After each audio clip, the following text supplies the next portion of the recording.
Hello દોસ્તો, તો આજે છે ગણેશ ચતુર્થી. તો બધા મિત્રોને ગણેશ ચતુર્થીના જય શ્રી ગણેશ.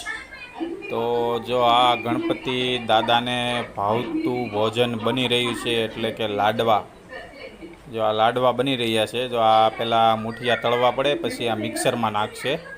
મુઠિયા તળીને પછી આ મિક્સરમાં નાખવા પડે, એટલે મિક્સરમાં થઈ જાય ભૂકો. આ મુઠિયાનો ભૂકો થઈ જાય એટલે બની જાય એનું ચૂરમું. ચૂરમું બની જાય પછી એને ખાંડ ને ઘી ને એવું બધું નાખવાનું. જો આ ભાંગવા પડે પહેલાં મુઠિયા, પછી બની ગયો. જો આ બની ગયું ચૂરમું, બની ગયું છે કમ્પ્લેટ. અને હવે આમાં નાખશે ખાંડ અને ઘી. ખાંડ ને ઘી નાખે પછી લાડવા થઈ ગયા છે તૈયાર. લાડવા તૈયાર થઈ ગયા છે. હવે ગણપતિ બાપાને ધરવાના છે આ લાડવા. જો આ ગણપતિ બાપાને પહેલાં ઘરે મંદિર હતું ને, એમાં ગણપતિ પર્વએ બેસાડ્યા છે નાના એવા મંગલ મૂર્તિ. એને લાડવા ધર્યા, પહેલાં દીવો કર્યો. જો આ ગણપતિ નાના એવા બેસાડ્યા છે આજે.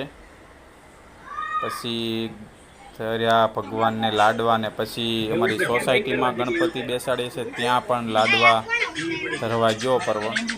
તો ગણપતિ બેસાડ્યા છે, એક મંગલ મૂર્તિ છે નાની.